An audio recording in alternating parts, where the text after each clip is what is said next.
Luis Martinez, and for my cultural artifacts, I decided to bring two kinds.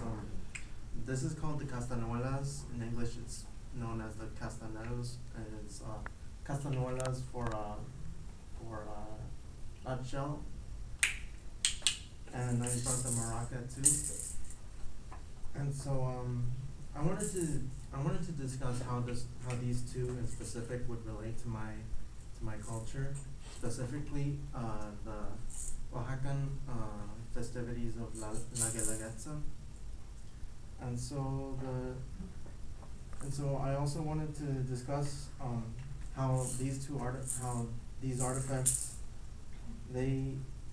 how they became embedded in such deep root cultures and in such and how people who familiarize these are often they don't know exactly the significance between how important these instruments really are. And I'll discuss also how I identify myself with them and how I will identify myself with my culture. So these two, the maraca and the castañuela, are just simple musical instruments. The maraca was usually just a gourd that would be filled up with seeds and beans, and it would just be used to play a different rhythm. And so does the castañuela. It would just have a little hollow space over here, so that the people would just clap it over and make a melody. And together, these two, I relate that I'm very familiar with these two more than any other instrument that I've ever experienced with. And so usually in the Mexican dances, such as Los Malinches and La Danza de las Plumas and La Guelaguetza, the boys would usually use the maracas, and the girls would be using the castañuelas, and each of them would have their own pace. The choreography would be different for the both of them, so that the boys could use the maracas and the girls could use the castañuelas, and together they would perform a melody, and the dance itself would be a unique rhythm. It would have a unique rhythm. And so both of these instruments, they weren't I believe that they were embedded deeply, because the maraca itself, it was derived from pre-Columbian and Latin America during the 20th century, and the castañuela is an instrument that derived from Spanish performances and Spanish dances.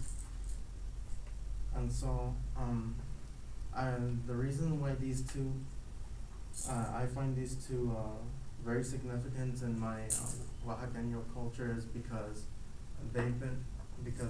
up until recently, when the Spaniards came over and embedded Christian culture, these two instruments, they found themselves into being performed with La Guelaguetza and the dances of the Zapotecs and the Mixtecs. And so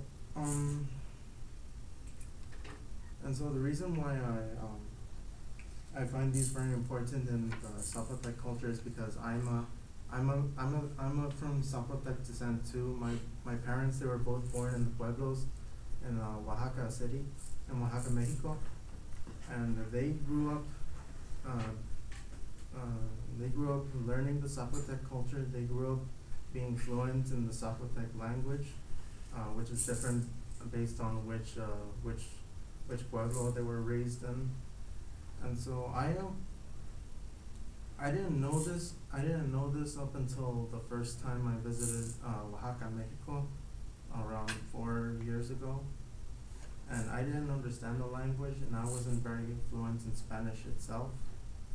But I practiced using the maraca, and my sisters practiced using the castañuelas when we were performing the local dances over there, and it was a very fun experience. I learned a new side of my culture and my heritage that I didn't realize before.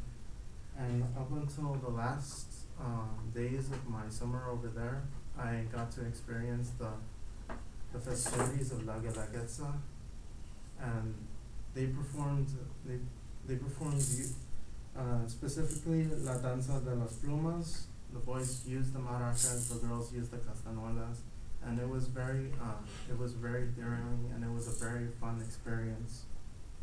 And so my experience in Oaxaca and my experience learning about the maraca and the castañuela, it allowed me to think of them differently.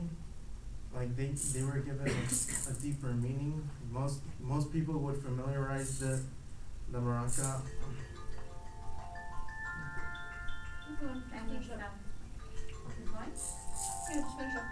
Most people will familiarize the maraca and see Mexicans dancing with the maraca, having a sombrero, and all that. But I just wanted to show that it actually has a deeper meaning. It was able to